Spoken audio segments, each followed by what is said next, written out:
ඉතින් අයිබෝන් කියලා අදත් ඔයගොල්ලෝ සියලු දෙනාම මගේ සිලෝන් ඩිලයිස් channel සාදරයෙන් පිළිගන්නවා. අද මම පෙන්නන්නේ කොහොමද ගෙදර ඉඳන් හොඳට උඹලකට හදාගන්නේ කියන එක. ඉතින් උඹලකට හරියට අපිට අවශ්‍ය වෙන හැම දෙයකම වගේ අපි දාන සම්බෝලෙට සහ තවත් දේවල් වලට අපිට උඹලකට අවශ්‍ය වෙනවා. ඉතින් උඹලට තාම පහසුවෙන් හදාගන්න පුළුවන් ගෙදරදීම. ඉතින් මෙතනදී මට අවශ්‍ය කරනවා ලංකාවේ නම් බලමාළු පාවිච්චි කරන්න. ඉතින් බලමාළු වලට සමානව මෙහි තියෙන්නේ ඕස්ට්‍රේලියාවේ තියෙන්නේ මෙල්බන් වල බොනිටෝ කියන එක. මම මේ වගේ සාමාන්‍ය ප්‍රමාණයේ කූරි 3ක් අරන් තිනවා. මේ එක කූරිය ග්‍රෑම් 900ක් විතර වගේ වෙනවා. ඉතින් වට මේ වගේ මාළු වලට අමතරව තව ගොරක අවශ්‍ය වෙනවා.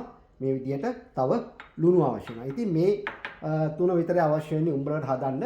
නමුත් මේකේ පීවරවල් කිහිපයක් තියෙනවා ඉතාමත් වැදගත් වෙන. ඉතින් ඒ ටික හොඳින් නරඹන්න මේ වීඩියෝ එක මුලින්ම නරඹන්න ඔබටත් එතකොට පහසුවෙන්ම ගෙදරින්ම උඹලකට හදාගන්න පුළුවන්. ඉස්සෙල්ලාම අපි බලන්න ඕනේ කොහොමද මාළුව සුද්ධ කරන්නේ කියලා. ඉතින් අපිට මෙතන මේ කරමලේ ඉඳන් වගේ බෙල්ල අනවශ්‍යයි. ඉතින් මේ විදිහට අපි කරමලිය ගාවින් මාළුවගේ ඔළුව අයින් කරගන්නවා. අයින් කරගෙන ඊට පස්සේ මේ ඔළුවත් අපිට පාවිච්චි කරන්න පුළුවන්. ඊට පස්සේ මම කරන්නේ මේ මැද තියෙන මෙයාගේ මේ බඩවැලේ තියෙන ටික ඔක්කොම අයින් කරගන්න ඕනි.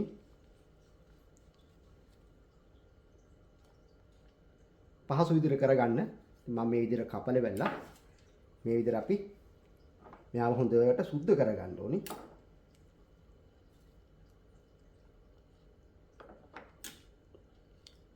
මේ විදිහට සුද්ධ කරගත්ත පස්සේ මතක තියාගන්න උතේ ප්‍රධාන කාරණයක් තමයි ඔයගොල්ලෝ මෙන්න මේ දික් අතට මෙයාව දෙකට පලා ගන්න ඕනේ. මතක තියාගන්න මෙන් නැති වෙන්න මේ විදිහට අර මේ පිහියට යට මේගොල්ලන්ගේ කට්ට අහුවෙන විදිහට තරමට වගේ පිහියට බස්සන්න ඕනි. බස්සලා මේ විදිහට අපි මේ කියනවා කීලම් ගහනවා කියලා මේ විදිහට දෙකට පලාන්න. එතකොට මේක අපිට තම්බද්දී තාමත්ම පහසුවෙන් කරගන්න පුළුවන්. ඒ වගේම අනිත් පැත්තත් මාළුවාගේ කට්ට අහු වෙනකන් මේ විදිහට දෙකට පලා ගන්නවා. දැන් මේ විදිහට තමයි අපි මාළුවා පිළියෙල කරගන්නේ උඹලකට හදන්න.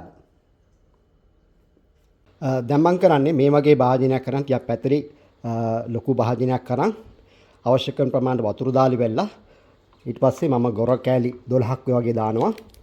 එක මාළුවකට ගොර කෑලි 3ක් 4ක් වගේ වැටෙන්න මේ වගේ ගොරක ටික දාලි වෙලා ඊට පස්සේ ලුණු ගොඩක් අපි දාන්නේ නැහැ. ලුණු සාමාන්‍යයෙන් මේස හැන්දි එකමාරක් වගේ තමානයක් තමයි දාන්න. මොකද මේ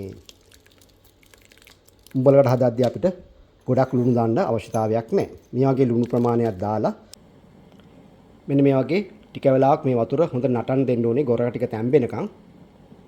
දැන් අපි ටික වෙලාවක් මේ විදිහට ගොරක ටික තම්බ ගත්තා. දැන් මම කරන්නේ මගේ අර කීලංග ගහගත්ත මාළු ටික මේ විදිහට දා ගන්නවා. මතක තියාගන්න මාළු දෙපැත්ත දාන්න විනාඩි එක පැත්තක් විනාඩි 4ක් විතර තැම්බුනාම හොඳටම ඇති කියලා මම හිතනවා. මොකද මේ මාළු එච්චර ලොකු නෑ. දැන් මේ විදිහට මම විනාඩි 5ක් විනාඩි 6ක් වගේ මාළු ටික තම්බ ගත්තා. මතක තියාගන්න මාළු තම්බද්දී ගොඩාක් තම්බන්න එපා, කැඩෙන්න දෙන්නත් එපා. ඒක තමයි මෙතන තියෙන ප්‍රධානම දේ. ඉතින් දැන් මම කරන්නේ මේ මාළු ටික හිමීට එළියට අරගෙන මාළු ටික හොඳ ටිකක් නිමෙනකන් ඉන්න ඕනි. දැන් අපි මේ තම්බ ගත්ත මාළු මේ විදිහට වෙන් කර ගන්න ඕනි කුට්ටි වශයෙන්. ටික පරිස්සමෙන් මේ වැඩේ කරන්න ඕනි. මොකද මාළුවා කැඩෙන්න පුළුවන්.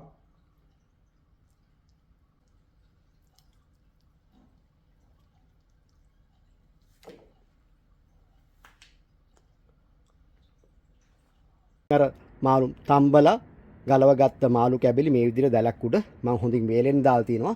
ඉතින් අවුව තත්ත්වය අනුව අපිට දවස් කිහිපයක් මේ විදිහට මේක වේලා ගන්න වෙයි. අපි බලමු අපේ උඹලකට කොහොමද ඉස්සරහට එන්නේ කියලා. මේ තමයි මගේ උඹලකට දැන් දවස් 2ක් වෙනවා දැන් වේලලා. තාම මට ඕන ගානට ඇවිල්ලා නැහැ. තව දවස් කිහිපයක් මේ විදිහට මේක වේලන්න වෙයි. දැන් හයිය වුණාට තාම පොඩ්ඩක් මැද අමු ගතියක් තියෙනවා. දැන් උනට පේනවා මෙතන කුඩු තියෙනවා. මේ කියන්නේ උඹලකට වෙච්ච දැන් බාන මේ ඒ විදිහටම උඹලකට විදිහට මේ හැදීගෙන එනවා. ඉතින් අපි බලමු තව දවස් 2-3ක් වේලලා කොහොමද අපි උඹලකට ටික ආවේ කියලා. යාළුවනේ මේ තමයි දවස් 4ක් වේලපු මගේ උඹලකට. දැන් ඕගොල්ලන්ට පේනවා මොන තරම් ලස්සනට ඒ වගේම රතු පාටට ඉතාමත්ම පිරිසුදු උඹලකට මේ ඔයගොල්ලන්ට පේනවා. ඉතින් මේ වගේ තමයි ගෙදරදී ඔයගොල්ලන්ට පුළුවන් උඹලට හදාගන්න. ඉතින් මම කරේ අර උඹල ටිකක් අතින් කඩලා මේ වගේ කැබලි වලට කඩලා තවත් පැයක් දෙකක් විතර වගේ මේ වගේ වේල ගන්නවා. එතකොට අපිට ආයි මොකද උඹලකට ටික හයි වුණාට පස්සේ ආයි මේ උඹලට කුඩු තරන් ටිකක් අමාරුයි. ඒකෙන් හින්දා මං කරේ අර මේ අවදියේදී උඹල ටිකක් අතින් වගේ කඩන්න පුළුවන්. කඩලා මේ වගේ කැබලි වලට කඩාගෙන තව ටිකක් වෙලා පැයක් දෙකක් වගේ මේ විදිහට වේල ගන්නවා. ඉතින් මේ තමයි අවසාන ප්‍රතිඵලය අපේ උඹලකඩ. තාමත් ලස්සනට රතු පාටට කිසිම ජරාවක් කිසි දෙයක් නැතුව මේ විදිහට ලස්සනට ඇවිල්ලා තියෙනවා. ඉතින් මං හිතනවා මේ වීඩියෝත් ඔයාලා ගොඩක් වැදගත් වෙයි. පුළුවන් නම් බලන්න. මේ වගේ හදලා ඕගොල්ලොත් පුළුවන් නම් කමෙන්ට් එකක් දාන්න. ඉතින් බොහොම ස්තුතියි මේ වීඩියෝ එක නැරඹුවාට.